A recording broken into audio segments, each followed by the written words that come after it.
Halo teman-teman semua, pada video kali ini kami dari kelompok 5 akan memaparkan materi kami. Materi kami yang berjudul merumuskan sasaran jangka panjang, strategi generik, strategi umum. Selanjutnya saya akan memperkenalkan anggota kelompok 5, ada Astri Indriani sebagai penyaji kedua nantinya dan saya sendiri Gaby sebagai moderator dan penyaji pertama. Baik, kita lanjutkan ke pemaparan materi.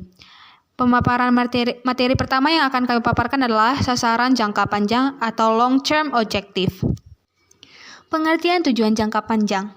Tujuan adalah sesuatu yang ingin dicapai yang dapat dibedakan sebagai tujuan jangka panjang, jangka menengah, dan tujuan jangka pendek. Tujuan jangka panjang adalah sasaran jangka panjang yang ditentukan sebagai hasil akhir spesifik yang ingin dicapai sebuah organisasi dengan melakukan misi. Jangka panjang berarti lebih dari 1 tahun. Tujuan jangka panjang juga merupakan hasil yang diharapkan dari pelaksanaan strategi tertentu. Strategi merupakan serangkaian tindakan yang harus dilakukan untuk mencapai tujuan-tujuan jangka panjang. Kerangka waktu untuk tujuan dan strategi harus konsisten. Sasaran jangka panjang atau long-term objective merupakan hasil yang diharapkan dalam mengikuti strategi tertentu dalam kurun waktu beberapa tahun.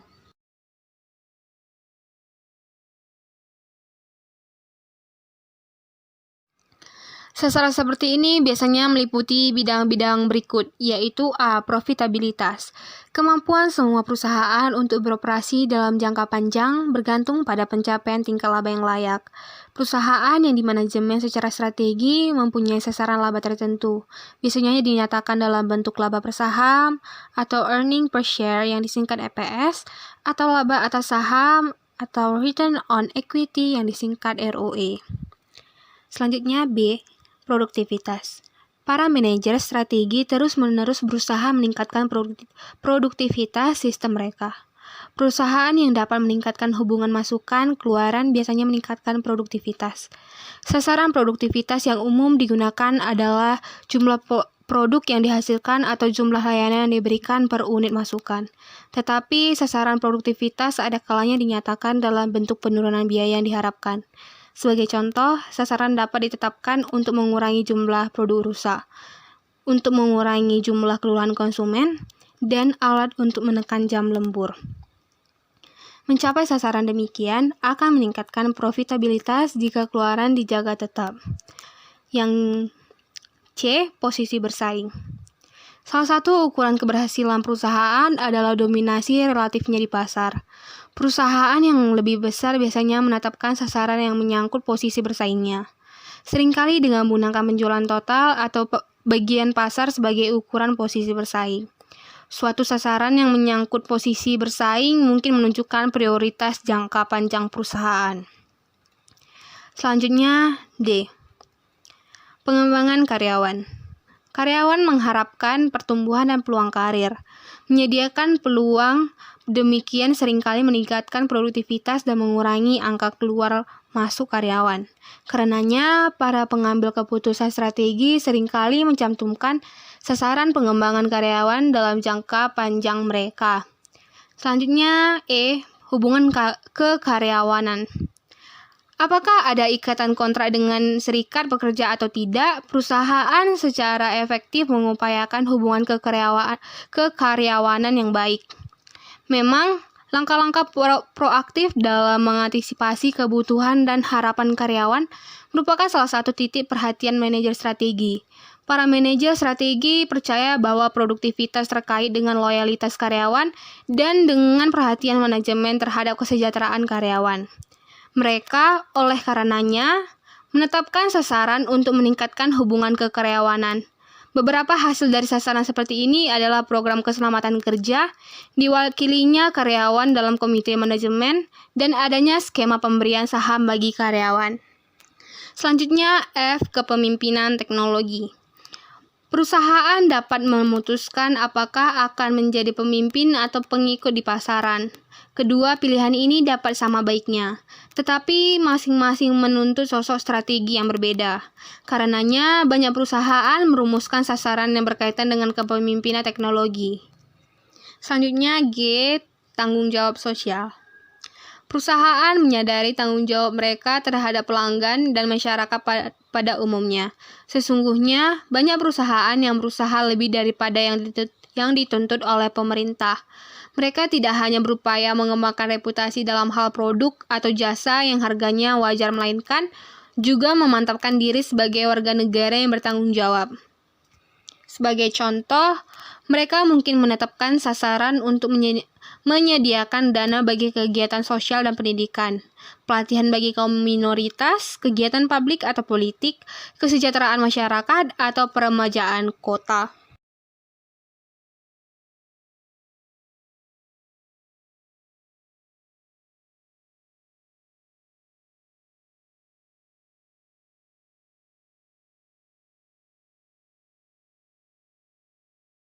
Selanjutnya, kita akan membahas kualitas sasaran jangka panjang. Ada 7 kriteria yang harusnya digunakan dalam menyiapkan sasaran jangka panjang. Antara lain, yang pertama dapat diterima atau acceptable. Para manajer akan berusaha mencapai sasaran yang sesuai dengan keinginan mereka. Mereka mungkin mengabaikan atau bahkan menghambat pencapaian sasaran yang tidak sesuai bagi mereka.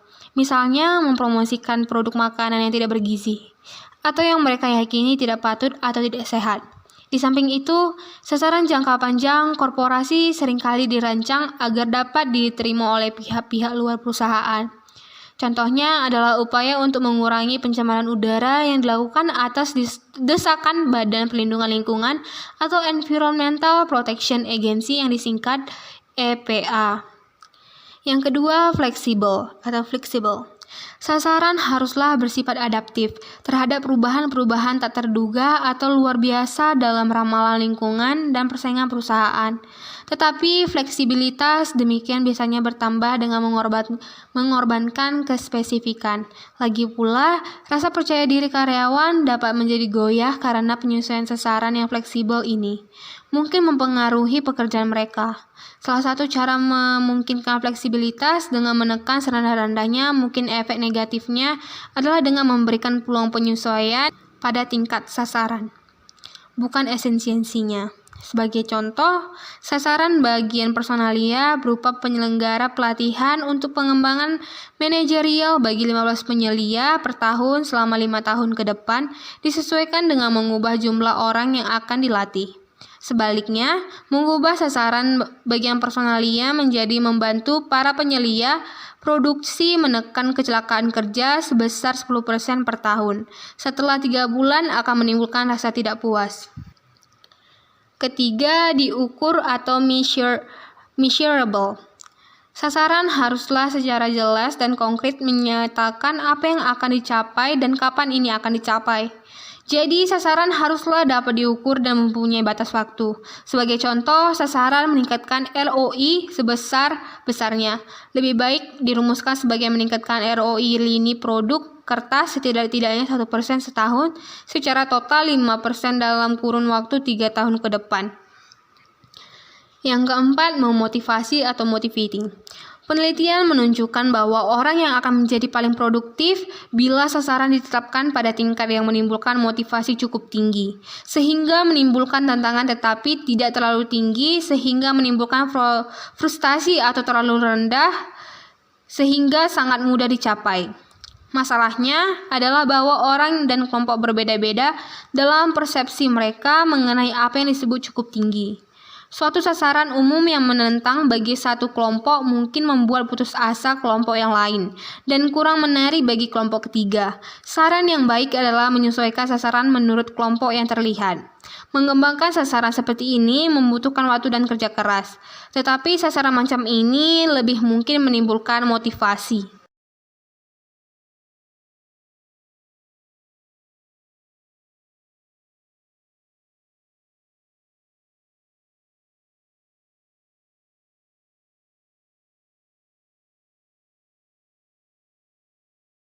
Kelima, cocok atau suitable. Sasaran harus cocok dengan cita-cita umum perusahaan yang dinyatakan dalam rumusan misinya. Setiap sasaran haruslah merupakan langkah menuju pencapaian tujuan keseluruhan. Sesungguhnya, sasaran yang tidak sesuai dengan misi perusahaan dapat bertentangan dengan cita-cita perusahaan. Sebagai contoh, jika misi berorientasi pada pertumbuhan, sasaran menekan rasio utang modal saham. Barangkali tidak tetap dan tidak produktif. Keenam, dapat dipahami atau understandable. Para manajer strategi di semua tingkat haruslah memahami apa yang ingin dicapai.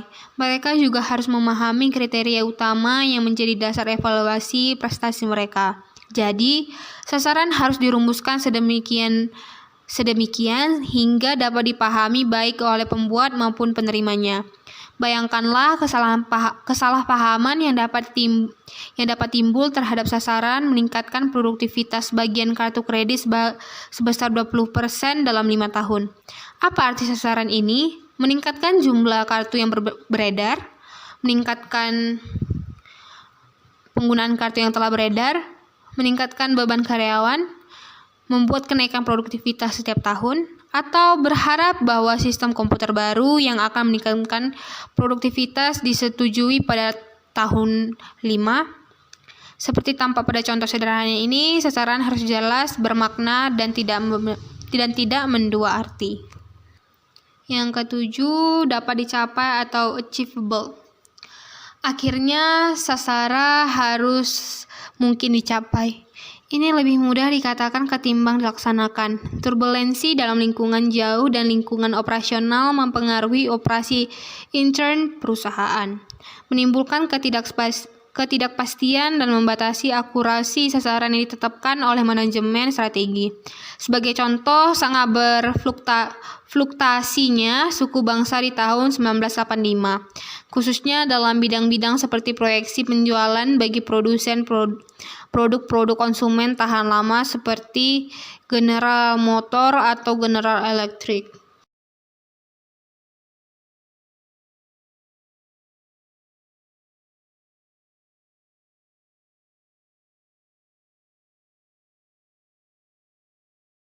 Baik, saya Astri Indriani, penyaji kedua akan menjelaskan materi selanjutnya. Strategi generik. Strategi generik adalah suatu pendekatan strategi perusahaan dalam rangka mengungguli pesaing dalam industri sejenis. Dalam praktek, setelah perusahaan mengetahui strategi generiknya, untuk implementasinya akan ditindaklanjuti dengan langkah penentuan strategi yang mana yang lebih operasional. Menurut Fred R. David, pada prinsipnya strategi generik dapat dikelompokkan atas 4 kelompok strategi, yaitu A. Strategi integrasi vertikal. Strategi ini menghendaki agar perusahaan melakukan pengawasan yang lebih terhadap distributor, pemasok, dan atau para pesaingnya, misalnya melalui merger, akuisisi, atau membuat perusahaan sendiri. B. Strategi intensif, yaitu strategi ini memerlukan usaha-usaha yang intensif untuk meningkatkan posisi persaingan perusahaan melalui produk yang ada. C. Strategi diversifikasi. Strategi ini dimaksudkan untuk menambah produk-produk baru. Strategi ini makin kurang populer, paling tidak ditinjau dari sisi tingginya tingkat kesulitan manajemen dalam mengendalikan aktivitas perusahaan yang berbeda-beda. D. Strategi bertahan.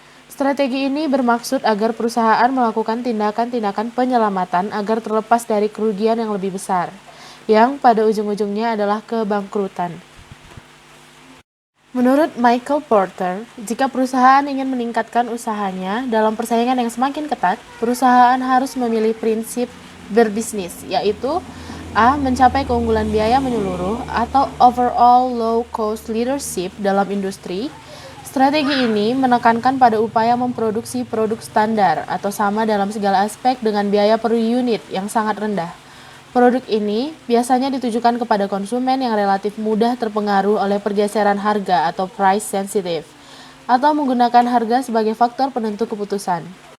Dari sisi perilaku pelanggan, strategi jenis ini amat sesuai dengan kebutuhan pelanggan yang termasuk dalam kategori perilaku low involvement. Ketika konsumen tidak terlalu peduli terhadap perbedaan merek, relatif tidak membutuhkan pembedaan produk, atau jika terdapat sejumlah besar konsumen memiliki kekuatan tawar-menawar yang signifikan. Contoh perusahaan yang menerapkannya yaitu Toyota. Dapat dilihat dari implementasi JIT atau Just in Time, sehingga proses produksi bisa dipotong, efisiensi dapat tercapai. Yang kedua itu contohnya beberapa perusahaan terkenal yaitu Walmart, BIC, McDonald's, Black & Decker, Lincoln Electric, dan Briggs & Stratton. Yang ketiga itu contohnya yaitu kemasan isi ulang kecap bangau. B. Menciptakan dan memasarkan produk unik atau khas bagi berbagai kelompok pelanggan melalui diferensiasi. Strategi ini mendorong perusahaan untuk sanggup menemukan keunikan tersendiri dalam pasar yang jadi sasarannya. Keunikan produk, barang atau jasa yang dikedepankan ini memungkinkan suatu perusahaan untuk menarik minat sebesar-besarnya dari konsumen potensialnya. Strategi jenis ini biasa ditunjukkan kepada para konsumen potensial yang relatif tidak mengutamakan harga dalam pengambilan keputusannya atau price insensitive. Contoh penggunaan strategi ini secara tepat adalah pada produk barang yang bersifat tahan lama dan sulit ditiru oleh pesaing. Contoh perusahaannya yaitu Starbucks dengan kopinya yang berbeda dengan coffee shop lainnya, sehingga pengunjung betah berlama-lama dan rela mengeluarkan harga yang cukup mahal dari yang lain. Yang kedua, Indofood, terutama produk mie instannya memiliki keunikan rasa dan promosi iklan yang mengusung tema Nusantara. Yang ketiga, jasa pengiriman cepat dari Federal Express. C. Melayani kebutuhan khusus satu atau beberapa kelompok konsumen atau pembeli industrial dengan fokus pada segi biaya atau diferensiasi mereka. Strategi ini digunakan untuk membangun keunggulan bersaing dalam suatu segmen pasar yang lebih sempit. Strategi jenis ini ditujukan untuk melayani kebutuhan konsumen yang jumlahnya relatif kecil dan dalam pengambilan keputusannya untuk membeli relatif tidak dipengaruhi oleh harga. Strategi ini akan menjadi lebih efektif jika konsumen membutuhkan suatu kekhasan tertentu yang tidak diminati oleh perusahaan pesaing. Biasanya, perusahaan yang bergerak dengan strategi ini lebih berkonsentrasi pada suatu kelompok pasar tertentu, wilayah geografis tertentu, atau produk barang atau jasa tertentu dengan kemampuan memenuhi kebutuhan konsumen secara baik. Excellent delivery. Contoh perusahaan yang pertama, Apple, yang berfokus kepada produknya selama bertahun-tahun tanpa terpengaruh pasar. Yang kedua, BMW Jerman yang secara eksklusif memfokuskan pada pembuatan mobil-mobil mewah kelas atas. Strategi BMW tersebut bertentangan dengan paradigma umum industri mobil, yaitu memproduksi mobil untuk pasar massal. Contoh selanjutnya yaitu motor gede Harley Davidson. Strategi umum meliputi rencana umum yang bersifat menyeluruh mengenai tindakan-tindakan utama yang akan dilakukan perusahaan untuk mencapai sasaran jangka panjang dalam suatu lingkungan yang dinamik. 14 strategi umum menurut Michael Porter meliputi A. Pertumbuhan terkonsentrasi. Pertumbuhan terkonsentrasi ini yaitu strategi perusahaan yang mengarahkan sumber dayanya untuk mencapai pertumbuhan yang menguntungkan hanya pada satu produk di satu pasar dengan teknologi yang dominan. B. Strategi pengembangan pasar. Strategi ini merupakan memasarkan produk lama, seringkali dengan hanya sedikit memodifikasi kosmetik kepada pelanggan di wilayah pasar terkait dengan menambah saluran distribusi atau dengan mengubah isi iklan atau promosi. C. Strategi pengembangan produk. Strategi ini meliputi modifikasi cukup besar atas produk lama atau penciptaan produk baru yang masih berkaitan yang dapat dipasarkan kepada pelanggan lama melalui saluran yang sudah ada. Strategi ini seringkali digunakan untuk memperpanjang daur hidup produk yang sudah ada ataupun untuk memanfaatkan reputasi atau merek favorit. Pemikirannya adalah menarik pelanggan yang puas untuk membeli produk baru sebagai akibat pengalaman positif mereka dengan produk perusahaan sebelumnya. D. Inovasi. Inovasi yaitu suatu strategi yang menciptakan suatu daur hidup produk baru atau inovasi baru dan karenanya membuat produk lama menjadi usang. E. Integrasi horizontal. Strategi ini merupakan suatu strategi yang mengakuisisi perusahaan-perusahaan yang memasok masukannya, misalnya bahan baku, atau mengakuisisi perusahaan yang membeli keluarannya atau hasil produksinya. F. Integrasi vertikal. Integrasi vertikal ini yaitu suatu strategi yang didasarkan pada pertumbuhan melalui akuisisi atas beberapa perusahaan sejenis yang beroperasi pada tingkat rangkaian produksi dan pemasaran yang sama. Tujuan dari strategi ini adalah untuk memperkecil persaingan. G. Diversifikasi konsentrik. Diversifikasi konsentrik ini adalah strategi yang mengakuisisi bisnis yang terkait dengan perusahaan pengakuisisi dari segi teknologi, pasar, dan produk. Diversifikasi yang ideal terjadi bila mana laba perusahaan yang bergabung meningkatkan kekuatan dan peluang serta mengurangi kelemahan dan ancaman. H. Diversifikasi konglomerat. Strategi ini merupakan strategi di mana perusahaan yang sangat besar berencana mengakuisisi suatu bisnis karena bisnis ini memberikan peluang investasi menarik. Tujuan utama dari strategi ini adalah pola laba usaha perusahaan. I. Berbenah diri. Strategi ini merupakan strategi yang dilakukan untuk memulihkan perusahaan karena keterpurukan yang terjadi pada suatu perusahaan. Tindakan-tindakan yang bisa dilakukan misalnya A. Melakukan reduksi biaya.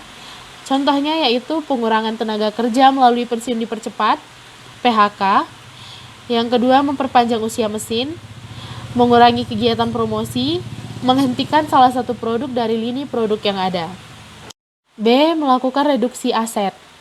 Contohnya, penjualan tanah, gedung, dan peralatan yang kurang produktif. Penghapusan fasilitas mewah seperti mobil bagi eksekutif, dan lain-lain. J. Divestasi. Strategi ini yaitu strategi dengan cara penjualan salah satu komponen utama perusahaan. Alasan dilakukan divestasi karena adanya kebutuhan dana dalam jumlah yang besar untuk melunasi utang-utangnya. K. Likuidasi. Strategi ini merupakan strategi menjual aset perusahaan, tetapi bukan usahanya, akibat kekurangan dana likuiditas. Strategi ini dipandang paling tidak populer di antara strategi umum yang lain. L. Usaha patungan. Strategi ini merupakan strategi kerjasama beberapa perusahaan untuk mengerjakan suatu proyek dalam waktu tertentu. M. Aliansi strategi. Aliansi strategi merupakan persetujuan lisensi yang biasanya berupa merek dagang dan hak paten. N. Konsorium.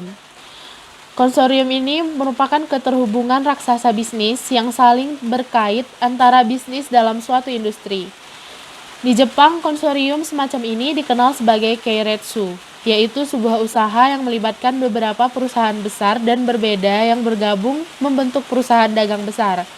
Contohnya Sumitomo, Mitsubishi, dan Sanwa. Berikut ini merupakan contoh rencana strategi Dinas Kebudayaan Pariwisata Sumatera Utara. Rencana Strategis Dinas Kebudayaan dan Pariwisata Provinsi Sumatera Utara 2013 sampai 2018 memuat visi, misi, tujuan, sasaran, kebijakan program, dan kegiatan di masa yang akan datang, guna memberikan arah dan gambaran yang jelas terhadap program Dinas Kebudayaan dan Pariwisata Provinsi Sumatera Utara. Rencana strategis Dinas Kebudayaan dan Pariwisata Provinsi Sumatera Utara meliputi program dan kegiatan yang memiliki daya dukung dan daya dorong yang sangat kuat, serta strategis bagi pertumbuhan dan perkembangan berbagai bidang kegiatan yang berpedoman pada program pembangunan daerah dan rencana strategis Provinsi Sumatera Utara. Untuk mewujudkan sasaran yang ingin dicapai, diperlukan integrasi antara keahlian manusia dan sumber daya lainnya sehingga akan mampu menjawab tuntutan perkembangan lingkungan dalam arti luas. Untuk itu, pedoman pelaksanaan tugas dan fungsi Dinas Kebudayaan dan Pariwisata Provinsi Sumatera Utara dalam kurun waktu 2013 sampai 2018 perlu dibuat pedoman teknis berupa rencana kerja berdasarkan pola Dinas Kebudayaan dan Pariwisata Provinsi Sumatera Utara 2013 sampai 2018. Baiklah, sekian penjelasan dari saya. Saya kembalikan kepada moderator. Terima kasih.